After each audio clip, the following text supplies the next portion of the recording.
அம்மாவின் கதைகள். பரிவாளன் ராஜு.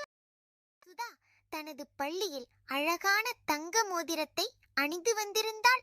அது அவளது தாத்தாவின் பரிசு. அவள் மிகவும் ரசித்திருந்தது. ஒரு நாள் அது காணாமல் போனது. சுதா கவலையில் ஆழ்ந்து விட்டாள். அப்போது ராஜு என்ற விசாரணையில் ஆர்வம் கொண்ட சிறுவன் சுதாவிடம் கேட்டான், நீ ஏற்கனவே இதை வகுப்பு ஆசிரியரிடம் சொல்லினாய்? சுதா, இல்லை, நான் உடனே சொல்லவே இல்லை என்றாள். ராஜு அவளிடம், நீ எங்கே சென்றாய், என்ன செய்தாய் என்று கேட்டான். அவள் கூறியது, நான் ஆர்ட் லெசன்ஸுக்கு சென்று பிறகு பள்ளி நூலகத்திற்கு சென்றேன். ராஜு, நீ உடனே வகுப்பு ஆசிரியரிடம் சொல்லி நான் அதை கண்டுபிடிக்க முயற்சிப்பேன் என்று கூறி அவளை விடுதலை செய்தான்.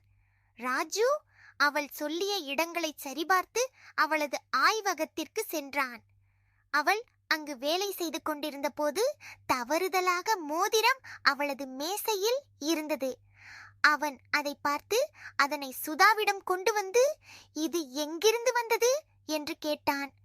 சுதா, என் மோதிரம் நான் வேலை செய்த போது அங்கே தவறிவிட்டதை எண்ணினாள். பாடம்: பயணத்தில் தவறுகள் வரலாம், ஆனால் அவற்றை சரி செய்தால் வெற்றி நமக்கே வரும்.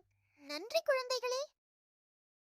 நம்ம சேனலுக்கு லைக் பண்ணுங்க, கமெண்ட் பண்ணுங்க, பெல் பட்டனை அழுத்துங்க, சப்ஸ்கிரைப் பண்ணுங்க.